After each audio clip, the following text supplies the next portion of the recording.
네, 매주 금요일은 존재감 뿜뿜인 세 분과 함께합니다. 배종찬 인사이트 K 소장님, 서정욱 변호사님, 박지훈 변호사님 세 분 나오셨습니다. 안녕하세요. 안녕하세요. 안녕하십니까. 네, 오늘 너무 춥습니다. 영하 10도. 네, 체감온도 더 그렇습니다. 그동안 기후위기 때문에 따뜻하더니 오늘은 또 너무 한파여서 네. 밖에서 근무하신 분들 좀 걱정이 많이 되는데 어쨌든 세 분은 특히 배종찬 소장님 오늘 날씨 괜찮으셨습니까? 오늘 춥더라고 진짜. 손이 꽁꽁꽁 발이 꽁꽁꽁인데 네. 유일하게 핫팩 같은 존재 또 김준우의 정면승부 아니겠습니까? 그래서 정말 네. 추웠는데 저도 좀 네. 손발이 찬데. 네. 네네.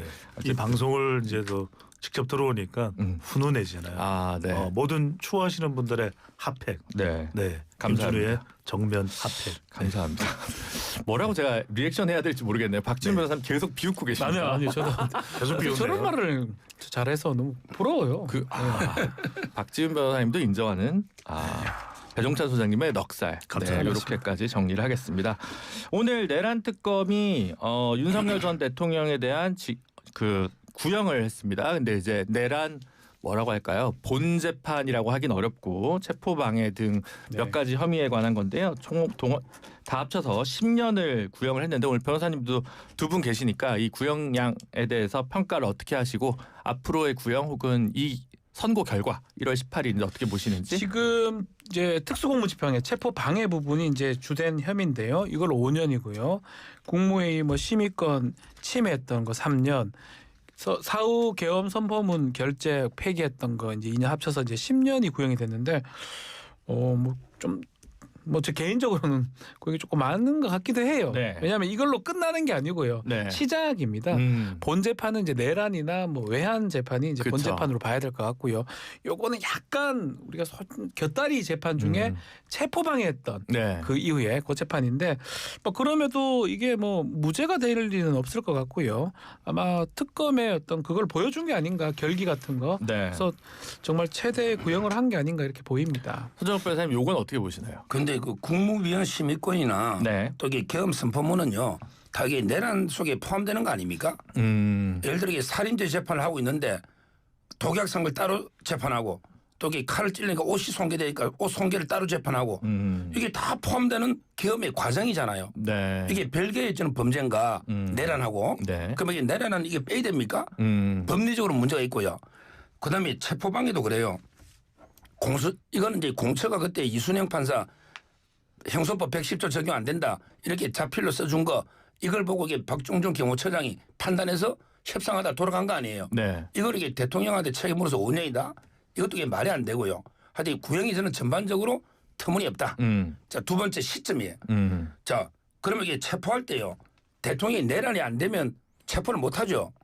내란하고 외환죄만 특권이 있고 나머지 범죄 현직 때도 체포 못 하잖아. 네. 그러면 이게 내란인지 아닌지부터 판단해보고 내란이 무죄면 체포방해는 이게 체포가 불법이에요. 내란 아니면.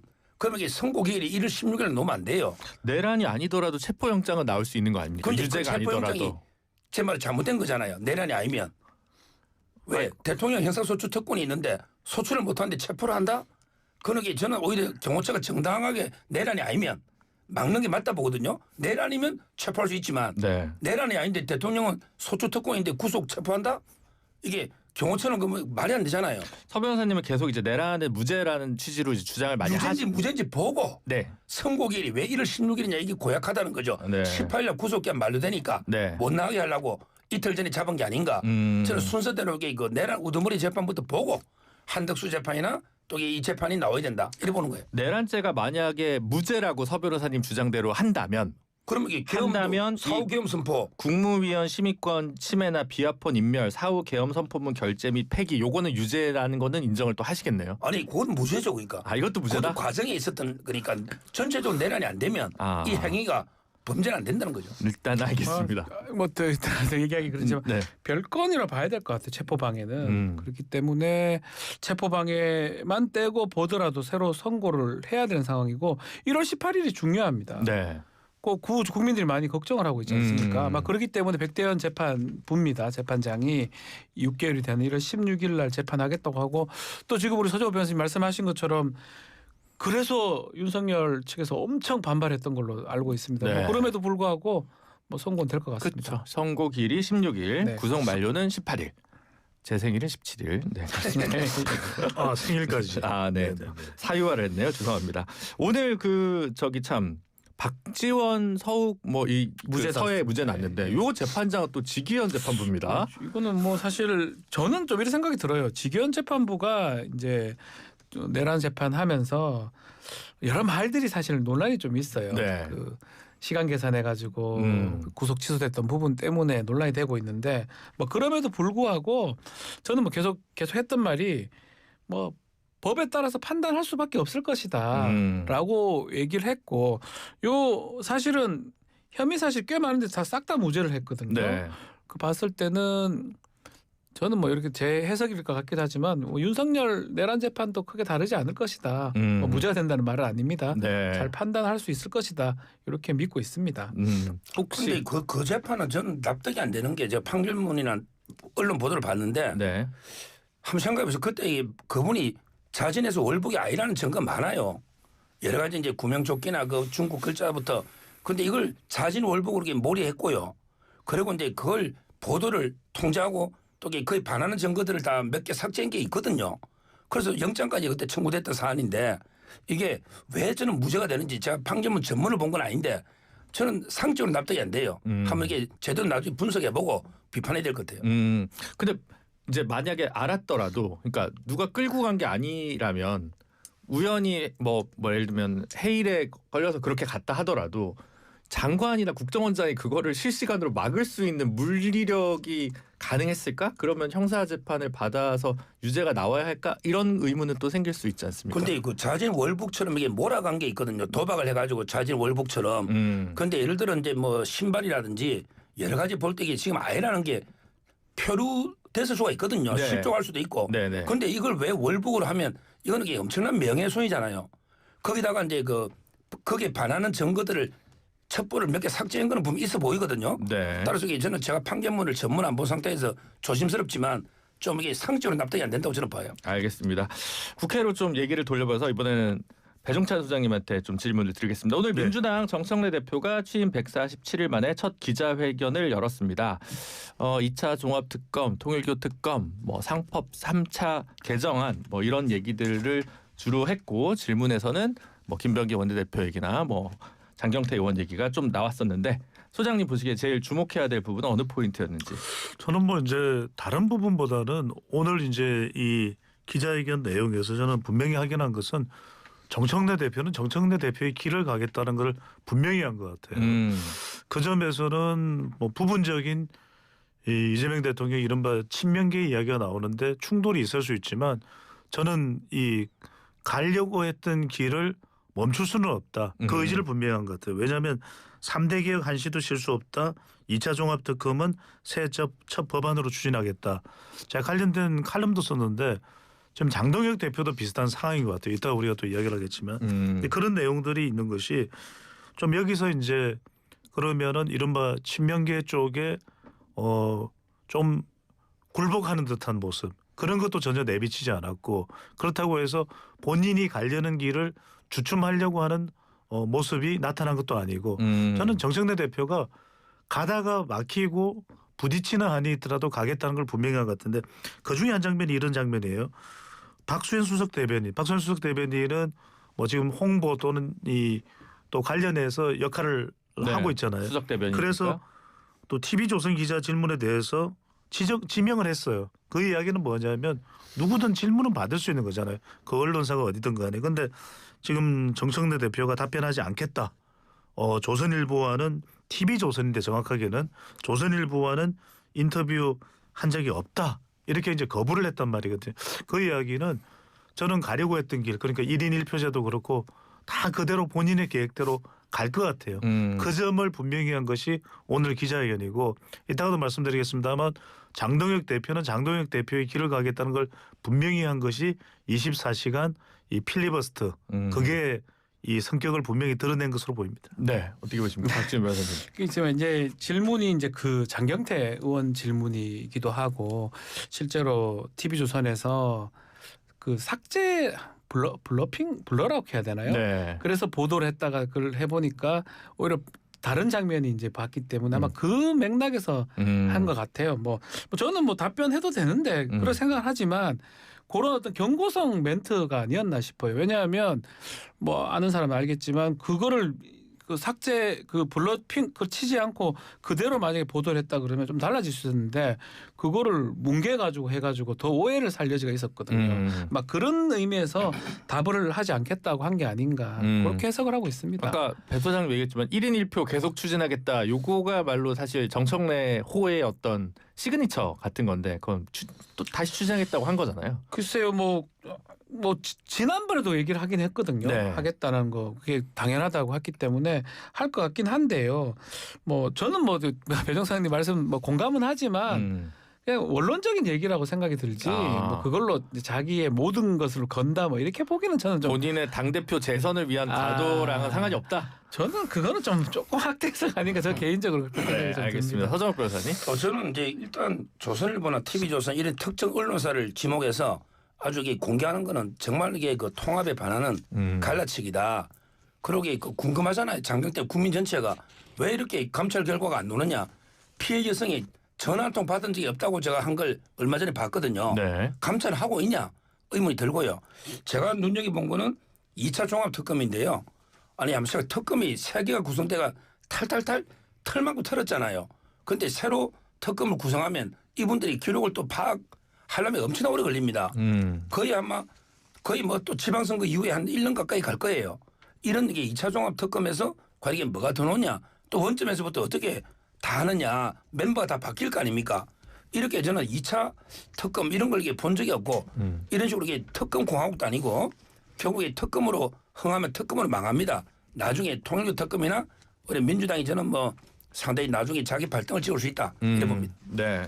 그 김병기 원내대표 관련해 가지고는 송구하다, 뭐 심각하게 본다 이렇게 얘기를 했는데 요건은 지금 갈수록 의혹이 커지고 있습니다. 특히 오늘 뭐 뉴스타파 쪽에서는 김병기 의원의 배우자가 동작구 구의회에 무슨 카드를 갖다가 사적 유용했다라는 의혹도 제기됐고 또 아들이 국정원 직원인데 국정원 직원의 정보 취합 업무를 자녀 보좌진들에게 뭐 얘기했다 이런 것들도 좀 나와서요. 사태가 이렇게 쉽사리 가라앉을 것 같지는 않은데 이거 어떻게 가닥을 풀어야 된다고 보십니까? 그러니까 이제 지금 김병기 의원과 관련된 것은 이건 개인 일탈에 그칠 거냐 그렇게 보기가 쉽지 않아요. 왜냐하면 이게 단순히 이제 의원과 보좌진 사이의 뭐 갑질 관계에 대해서 비하된 사건이냐 그렇게 보기 어려운 게 계속 이야기는 보좌진 쪽과 관련된 것으로 나오고 있습니다만 여기에 맞물려 있는 것이 이제 기업이거든요. 쿠팡도 그렇고 또 대한항공도 그렇고 또 여기에 뭐 대학교도 등장을 하고 있고 국정원 바로 김병기 원내대표의 출신 기관인 국정원까지 거론되고 있고 보람의 병원 물론 의혹이기 때문에 계속 언론 보도에 나오기 때문입니다. 지금 말씀하셨던 대로 뭐 동작구와 관련된 그 이야기도 지금 네. 우리 김전혜 그 하신 말씀대로 그러니까 이것이 단순히 강선우 의원이 이 인사청문회에서 여성가족부 장관 관련해서 부각됐을 때는 그게 보좌진과의 주로 이 갑질 관계였다면 이건 여기에는 이른바 국회의원으로서 법적인 문제가 될 수 있는 그런 의전과 관련된 부분 또는 김영란법과 관련된 부분이 다 제기되고 있거든요. 게다가 이제 또 하나 큰 차이가 다른 의원들하고 차이가 있는 건 뭐냐면 이 자리 자체가 원내대표라는 거예요. 그러면 원내대표인데 또 여기에 이제 박지원 의원도 처신을 잘해야 된다는 이야기가 나오거든요. 바로 이 공적인 자리에 있는 당에서 원내대표 자리이기 때문에 더 이것이 엄중한 것이고 세 번째는 이 부분인 것 같아요. 일각에서 제기되는 이른바 친문순환 시대 당 내의 역학관계. 그러니까 이 부분에 대해서는 대체로 이런 정보들이 국민의힘의 공격이거나 보수 언론의 제보로 나오는 것이 아니라 내부에서 나오고 있다는 거예요. 그래서 더 심각한 우려가 되는 부분인데 따지고 보면 김병기 원내대표도 친문이라고 볼 수 있는 것이거든요. 출발점은. 그런 점에서 지금 정청래 대표가 어떤 이야기를 하고 있냐면 선긋기를 합니다. 명시적이지는 않아요. 하지만 은연중에 매우 심각하다. 그 이야기는 정청래 대표도 포괄적으로는 친문계에 포함될 수 있는 만큼 이 부분에 대해서 굉장히 좀 경계하고 있는 거 아닌가. 전재수 의원과 관련해서도 그렇고 이런 부분들이 불똥이 지도부나 또는 당으로 오는 것에 대해서 좀 선긋기되고 있는. 그러니까 사퇴할지 여부는 알 수가 없습니다. 그렇지만 사퇴 가능성은 높지는 않은데 상당히 이제는 지도부 차원에서도 정청래 대표도 그렇고 민주당 차원에서 김병기 원내대표와 관련해서는 여론상 좀 선긋기에 들어가고 있는 것 아닌가라는 분석을 해봅니다. 네. 이게 만만치가 않은 거예요. 실제로 김병기 원내대표는 뭐 정치인이고 또 보좌관은 약자라고 보는 게 맞고요. 뭐 최근에 일어나는 뭐 연예인, 매니저, CEO, 수행기사 거의 맥락은 같거든요. 네. 결국은 가진 게 많고 잃을 게 많은 쪽이 사실은 김병기 원내대표고 시간이 흐를수록 뭐 지금 이 단독 보도들이 뭐 당연히 그쪽에서 제보됐던 거 보는 게 맞잖아요. 네. 뭐 이거 뭐 취재가 뭐 된 거겠습니까? 그래 따져보면 흐르면 흐를수록 김병기 원내대표가 불리할 수밖에 없는 상황으로 저는 그렇게 인식이 되고 그런 맥락에서 정청래 대표가 얘기한 것으로 보입니다. 다만 그 판단은 이제 본인이 이제 해야 되는 것 같고요. 그러니까 지난 어젠가요, 뭐 어떤 단체 채팅방 공개를 하면서 아마 프레임 전환을 좀 해보거나 뭐 하려고 했던 것 같은데 뭐 그게 다 먹힌 것 같지는 않고 어쨌든 시간이 흐르면 흐를수록 계속적으로는 김병기 원내대표가 뭐 유리한 상황이 되기는 좀 어려운 상황이 뭐 궁극적으로 그런 거 아니냐 생각이 듭니다. 네. 그런데 이거는 저는 원내대표 사태로 끝날 게 아니고요. 수사를 하고 의원직까지 날아갈 수 있는 심각한 범죄가 많아요. 호텔에 또 160만이 넘으면 법에 걸리는 거고요. 그다음에 보람의 병원도 청탁금지법에 서울시립병원입니다. 그것도 이게 걸릴 수 있는 거고요. 특히 이게 아들까지 처벌될 수 있는 게 국정원 있죠. 인도네시아 대통령 당선자가 하나그룹에 온다. 이런 게 기밀 첩보를 확인해 달라 보고서거든요. 그런데 이 기밀 첩보를 누설하면요. 국정원 직원이 징계나 처벌돼요. 그러면 아들이 누설한 거 맞잖아요. 따라서 이게 아들까지 징계나 처벌될 수 있는 사안이 크고요. 또 이게 두째 아들은 숭실대 편입 중소기업에 들어가 계약학과 간 또 의혹이 있거든요. 이런 게 되면 불통이 아들 둘이한테 틀 수도 있고 또 이제 본인도 지금 고소가 많이 됐고 보좌진 6명 모임에서 몰래 막내 보좌관의 계정을 가지고 몰래 또 했다. 이것도 고발됐어요. 따라서 이게 저는 이미 원내대표 사태로 수습하기에는 이미 늦었다 이래 봅니다. 네, 그 아들의 그 인도네시아 한화 부분은 예. 본인이 누설했다기보다는 본인이 이제 그걸 탐문하고 알아보려고 과정이니까 했죠. 예. 그걸 자체를 누설이라고. 본인이 알아봤어야지 하나 전화해서. 그러니까. 이걸 이게 아버지한테 부탁하고 아버지가 보좌관이 알아봐서 알려준 거잖아요. 네. 이거는 국정원 직원이 이런 일을 해서는 안 됩니다. 네. 일단 저는 뭐 이제 뭐 그럴 가능성이 뭐 전혀 없는 건 아니지만 범죄보다는 일단은 정치적 타격이 이제 클 거라고 보이고 네. 뭐 그리고 사실 또 이런 측면도 있는 것 같아요. 뭐 민주당 요즘 한 박자 빨라요. 김남국 비서관 네. 그리고 전재수 전 장관 네. 같은 경우도 문제 딱 생기니까 딱 그냥 사퇴해 버렸었거든요. 저는 그런 의미에서 김병기 원내대표 본인이 결정할 문제겠지만 조금 빠르다 그러면 또 이게 논란이 뭐 계속 진행되긴 좀 어렵지 않을까. 근데 그런 생각도 대통령실은 빠른데 당은 좀 다르지 않나요? 예를 들면 문진석 의원도 전혀 안 움직였고, 네 장경태 의원도 그래서 그러니까 그냥 의문이. 제 생각입니다. 뭐 같은 그거라고 여건으로 생각했고 일단은 뭐가 문제가 그러니까 사실은 사퇴를 해버리면 더 이상 얘기할 거리는 사실 없는 거거든요. 네. 범죄라면 뭐 모르겠지만 그래서 그렇기 때문에 아마 그런 생각들을 아마 곰곰이 하고 있을 거고요. 네. 정청래 대표의 뭐 발언은 그 뉘앙스 중에 하나 더 있는 거 아닌가 그렇게 이해를 하고 있습니다. 네, 알겠습니다. 이번에는 그러면 반대로 장동혁 대표로 좀 넘어가 보도록 하겠습니다. 오늘은 거리 청소 봉사 활동을 했다 하는 것 같은데 계속 지금 연초에 쇄신안을 발표한다라고 예고가 되고 있습니다. 근데 올해 안에 이명박 박근혜 전 대통령을 만나겠다라고 얘기를 하고 지금 나온 얘기는 또 김종인 비대위원장 시절에 있었던 뭐 기본소득이라든가 이렇게 당에 있는 강령 부분을 좀 빼겠다 뭐 이런 얘기들도 좀 나오고 있습니다. 그래서 장동혁의 변화의 폭이란 도대체 무엇일까? 어떻게 봐야 됩니까? 아마 이제 2월까지요. 2월까지는 이제 선 내부 정리, 한동훈의 당원 게시판 포함해서 내부를 이게 좀 정리하고 상당히 당을 체제를 완전히 전면 바꿔야 된다 이렇게 하고 2월달에 이제 윤 대통령 재판이 나오면요. 그때부터는 이게 결과에 따라서 후 외연 확장. 그때는 이제 중도로 좀 더 나갈 수 있다. 따라서 이게 타임 스케줄이 다 있는 거예요. 본인이. 그래서 지금은 이게 뭐라 했냐면 시기상조다. 지금은 이제 한동훈 이준석과 연대를 논하는 거는 시기상조다. 지금 이게 당의 체질을 바꾸고 당을 변화시켜야 된다. 그래서 아마 2월까지 한번 지켜보시죠. 당이 많은 변화가 있을 거예요.